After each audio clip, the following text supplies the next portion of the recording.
Sovraffollamento, condizioni umanamente inaccettabili, caldo insopportabile, difficoltà di accesso ai servizi minimi, la salute innanzitutto e i percorsi psicologici o psichiatrici. Anche alla casa circondariale di Padova, dove sono reclusi i detenuti in attesa di giudizio, è critica la situazione riscontrata da una folta delegazione delle associazioni radicali venete, con alcuni consiglieri regionali, i Giovani Democratici di Padova e il Movimento Forense di Rovigo. Il nuovo decreto carceri è fresco di promulgazione e gli effetti auspicati in termini di pene alternative e umanizzazione del trattamento penitenziario ancora non si vedono. Sono molti gli scettici, ma è trasversalmente radicata ormai la consapevolezza che una riforma complessiva del sistema carcerario è necessaria perché la pena possa finalmente essere non un supplizio, ma un percorso verso la rieducazione.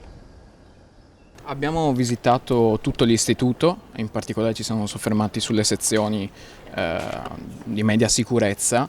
Si è svolta nel migliore dei modi, con la massima collaborazione da parte della dirigenza e degli operatori. La situazione è stabile, ma questo è un miracolo, perché si parla tanto di emergenza carceri, ma non può essere un'emergenza se questa è continuata nel tempo. Quindi la situazione è stabile solo veramente per degli sforzi encomiabili da parte dell'amministrazione. C'è anche un'ala chiusa qui dentro, quindi il sovraffollamento si sente di più. Sì, ci sono anche delle camere che non sono agibili per questioni infrastrutturali, quindi il dato reale sul sovraffollamento è anche superiore, però di nuovo l'amministrazione, la dirigenza fa di tutto per cercare di gestire la situazione al meglio. Quanta gente c'è? E siamo a un tasso di sovraffollamento del 110%, che è sotto la media regionale, è sotto la media nazionale, ma è veramente l'eccezione. La questione è che non ci dovrebbe neanche essere un punto percentuale sopra, diciamo, il tasso di affollamento. Ecco. L'altro giorno i consiglieri regionali di Forza Italia, no, gli onorevoli di Forza Italia sono andati nel carcere di Montorio, nel Veronese. Hanno riscontrato, una delle prime cose che hanno detto è che non hanno neanche le prese per i ventilatori nel carcere di Montorio. Qua com'è la situazione delle condizioni di vita minime dei detenuti?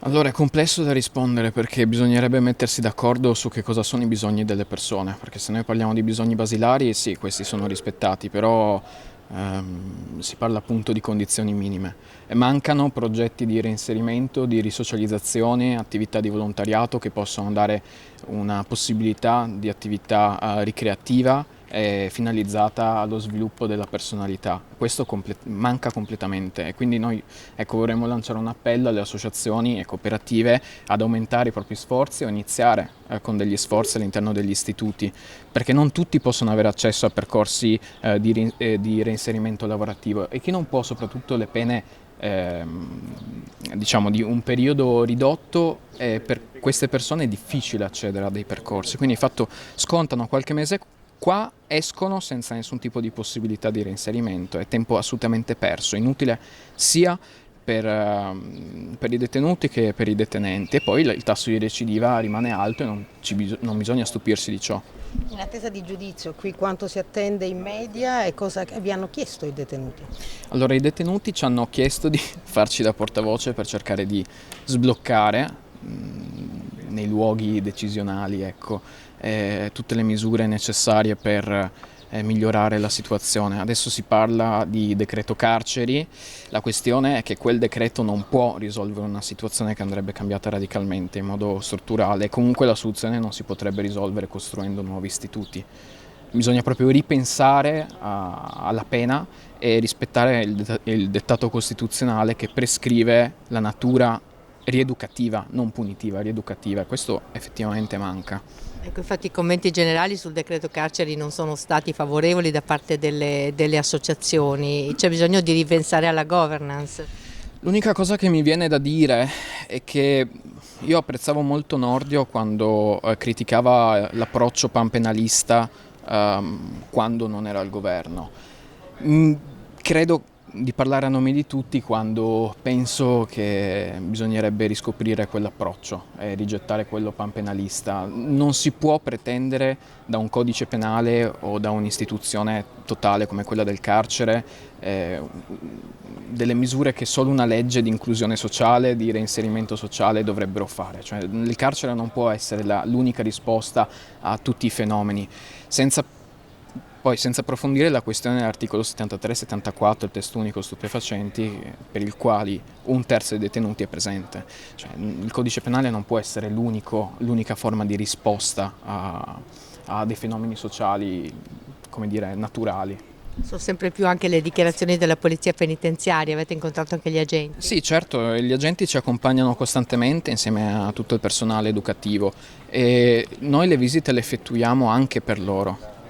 E noi visitiamo sia i detenuti che, come direbbe Marco Pannella, i detenenti, perché questa istituzione totale, il carcere per come è pensato oggi, è un'afflizione inutile sia per coloro che stanno dietro le celle, sia per coloro che le celle le chiudono, ecco. Ed è un problema strutturale per tutti, ecco. Abbiamo sentito di agenti che usano psicofarmaci al pari dei detenuti per poter, diciamo, sopravvivere a un contesto assolutamente degradante. Per ottobre e settembre forse un altro provvedimento carceri. Bisogna vedere cosa c'è scritto. Ogni volta che sentiamo un bis in una parola associata a un articolo c'è sempre da preoccuparsi, il 41 bis, il 4 bis, commi e sottocommi, però che non vanno a risolvere i problemi infrastrutturali e anche la Regione dovrebbe fare molto di più da questo punto di vista. Ricordiamoci che la sanità e l'istruzione sono competenze anche regionali, ecco. Come è andata?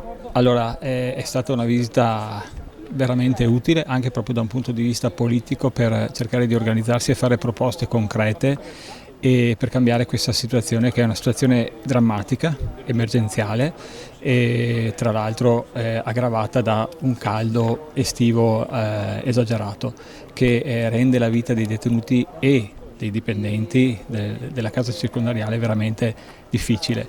Sovraffollamento che di fatto è un sovraffollamento che rispecchia un po' l'andamento nazionale, perché anche qua abbiamo su 180 posti 211 detenuti, per cui anche l'organizzazione, e io ammiro il direttore e il personale che in qualche modo riesce ad arginare questa emergenza, ma deve essere un'emergenza sicuramente da risolvere. Non è possibile risolverla con un semplice decreto legge che può tappare e in qualche modo portarci avanti un po' per cercare di risolvere di poco il problema. Qua bisogna fare veramente una riforma sulle carceri, veramente investendo, perché è questo che chiede la struttura, è questo che chi sta dirigendo le carceri chiede fondi, finanziamenti per poter creare spazi, per cui infrastrutture, punti, diciamo, luoghi di vita dei detenuti, ma anche creare attività che possano ampliare quello che già la struttura offre e soprattutto e per ultimo attivare un territorio che attraverso il volontariato, attraverso le associazioni, il terzo settore può dare un grosso aiuto e aumentare la qualità di vita dei detenuti. Ecco, è sempre più difficile nel carcere circondariale perché sono detenuti che rimangono pochi giorni oppure in attesa di giudizio. Come fare? Perché queste sono le situazioni, è il primo impatto con il carcere, diciamo così, e rischia di fare i danni che poi sappiamo tutti.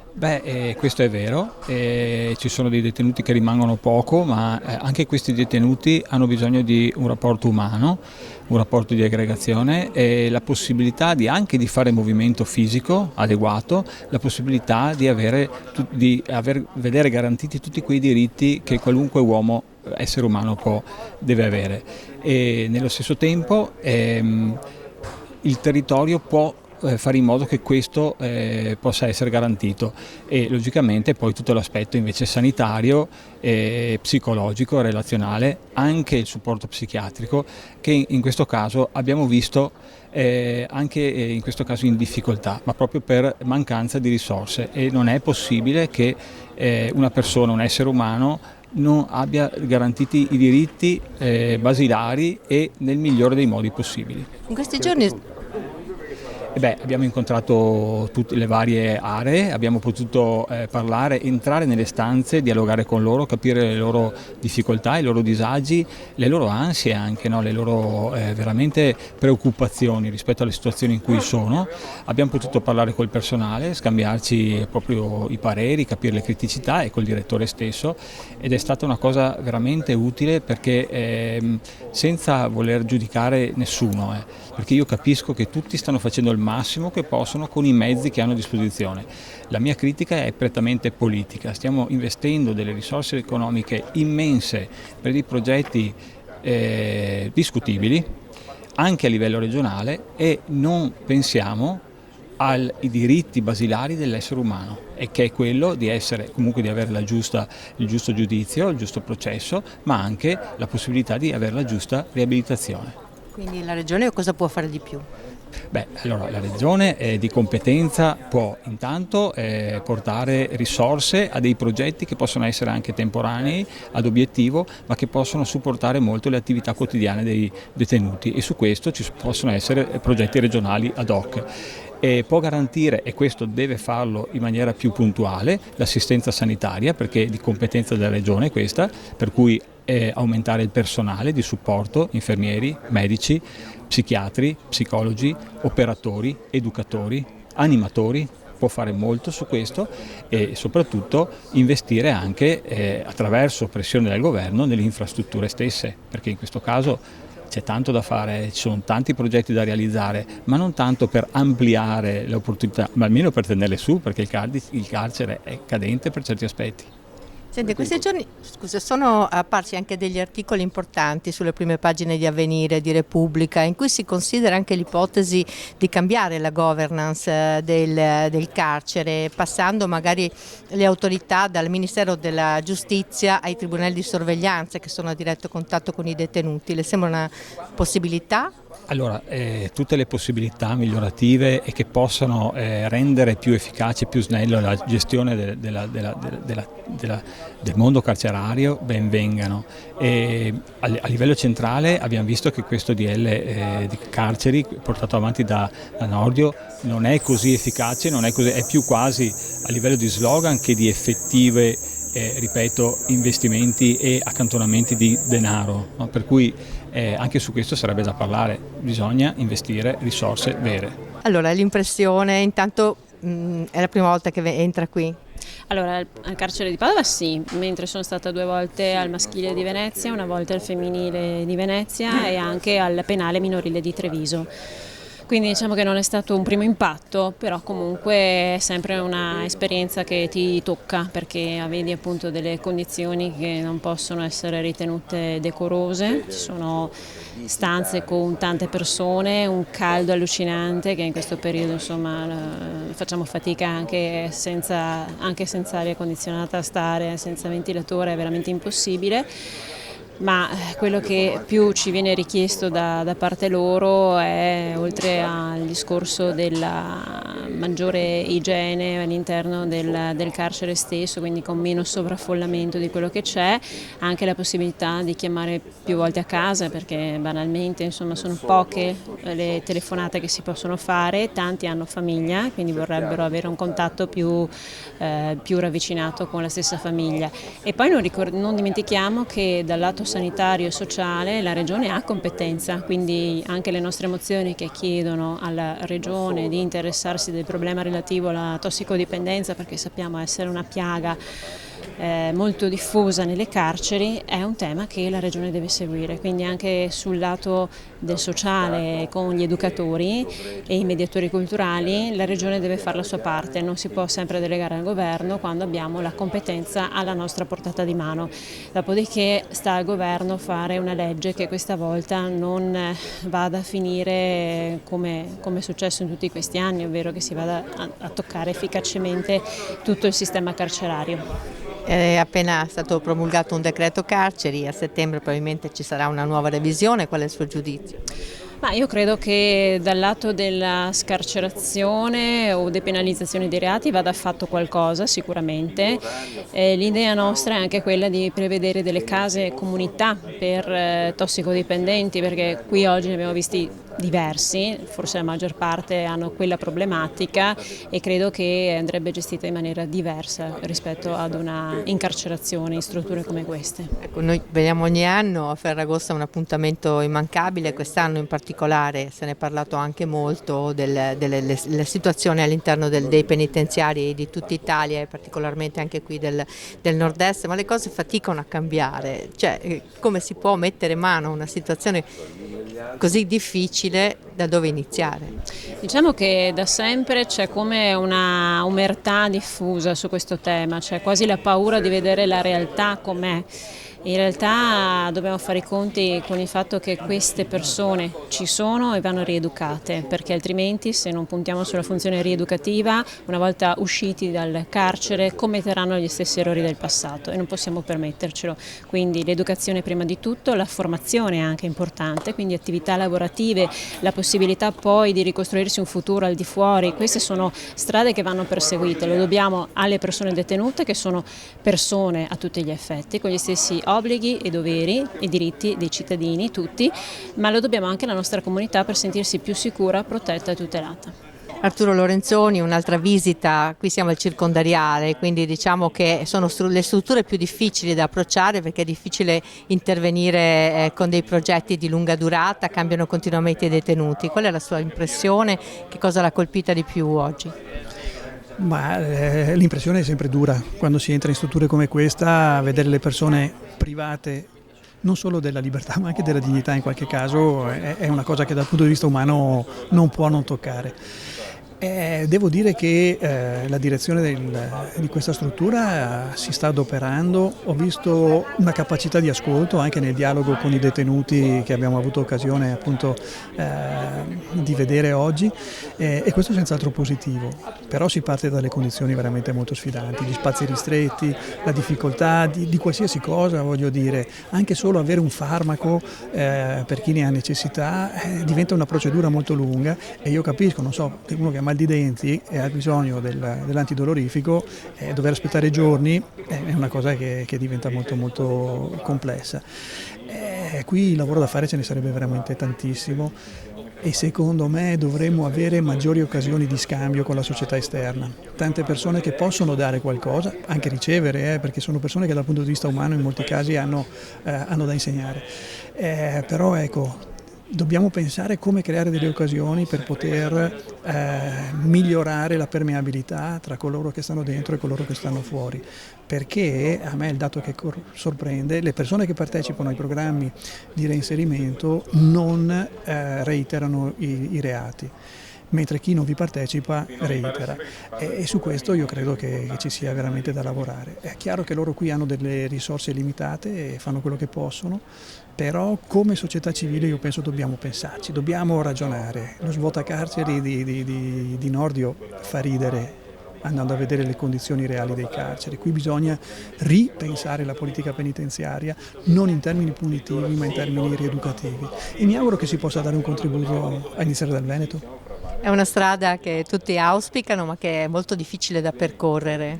È difficile da percorrere, però parlando... Quali sono i punti cruciali dove bisognerebbe intervenire secondo lei? Ma studiare dei percorsi di rieducazione personalizzati, non c'è una ricetta buona per tutti, ciascuna delle persone che è qui dentro ha una storia diversa e ciascuno di loro ha una strada per uscirne, più breve o più lunga, però io sono convinto che ciascuno di loro ha la possibilità di ritrovare un'identità e una dignità.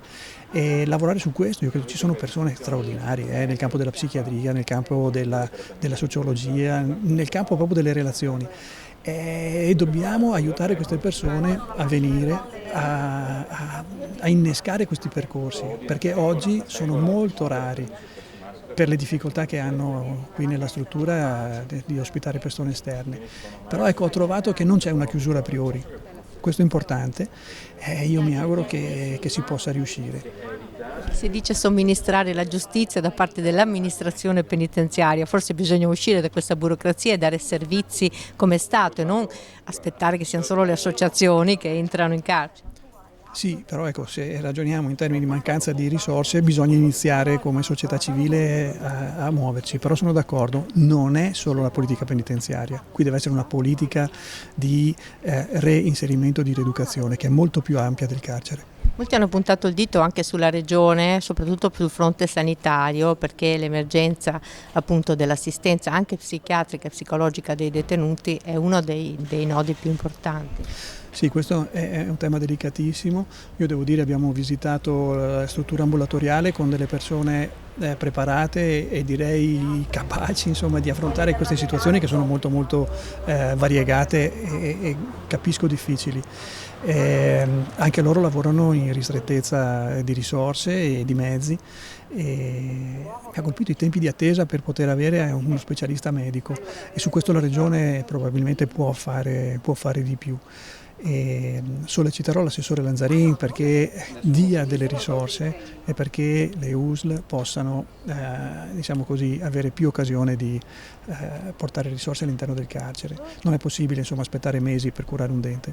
Per tante persone avete incontrato anche Renato Boraso che è proprio recluso qui. Sì, ho chiesto al direttore se era possibile, il direttore è stato cordiale, ci ha dato l'occasione, è sceso in una saletta e ho incontrato una persona dal punto di vista umano molto provata. E mi auguro che riesca al più presto a dialogare con i PM e soprattutto a sentire la famiglia, perché la cosa che ho capito essere per lui più pesante è la separazione dalla famiglia. Ecco, ho voluto incontrarlo, magari politicamente divisi, però umanamente. Sì, no, politicamente assolutamente, ma non mi interessa quel lato lì. Umanamente sento la vicinanza per una persona che sta soffrendo. E quello mi premeva, portare la mia vicinanza, portare la mia disponibilità, offrire la collaborazione se fosse necessario. È chiaro che non è semplice, però devo dire il direttore è stato molto disponibile, ho suggerito a Boraso di chiedere al direttore se ha qualche necessità e il direttore farlo presente dal momento che ho la possibilità di entrare qualora sia necessario. Si parla tanto di carcere, si cercano soluzioni, ma ogni anno ci incontriamo qui davanti e la situazione sembra rimanere la stessa. Non cambia niente?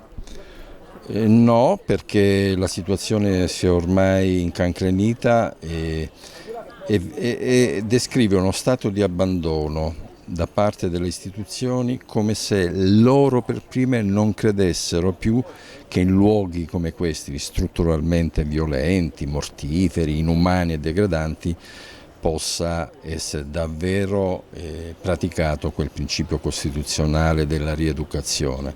No, un luogo di privazione della libertà che poi diventa privazione della salute, della vita stessa. Ieri il 67° suicidio nel carcere di Parma. Ecco, sono non i detenuti irredimibili, irredimibile è il carcere, non si può riformare, tant'è che ci sono fior di giuristi che pensano che più che un diritto penale migliore bisognerebbe cercare qualcosa di meglio del diritto penale, più che un carcere migliore bisogna trovare qualcosa di meglio del carcere, più che misure alternative alla pene alternative bisogna trovare alternative alla pena, cioè questa.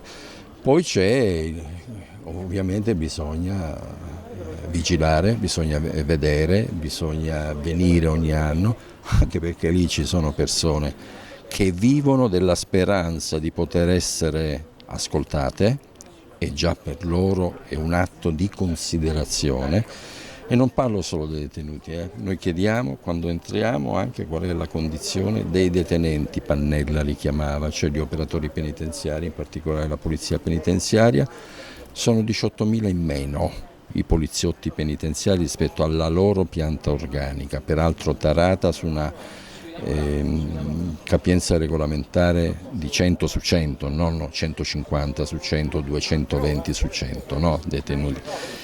E tarato 18.000 in meno a fronte di 14.000 detenuti in più.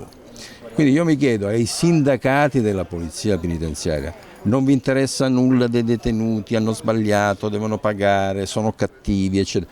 Ma dai servitori dello Stato, dei vostri iscritti, non vi occupate, le condizioni di lavoro in cui li costringete, li vedete lavorare, la qualità dell'ambiente, considerate questo almeno. non volete, difendete, siamo noi per primi a difendere, non solo i detenuti ma anche i detenenti. Senta, in questi giorni sono apparsi degli interessanti articoli su Avvenire, su Repubblica, in cui si domanda da parte delle associazioni che lavorano dentro al carcere di riformare la governance, passando l'autorità di gestione ai tribunali di sorveglianza. Può essere una via? Allora, ci sono 18.000 detenenti in meno e sa quanti ne mancano di magistrati di sorveglianza, soprattutto nella parte di segreteria?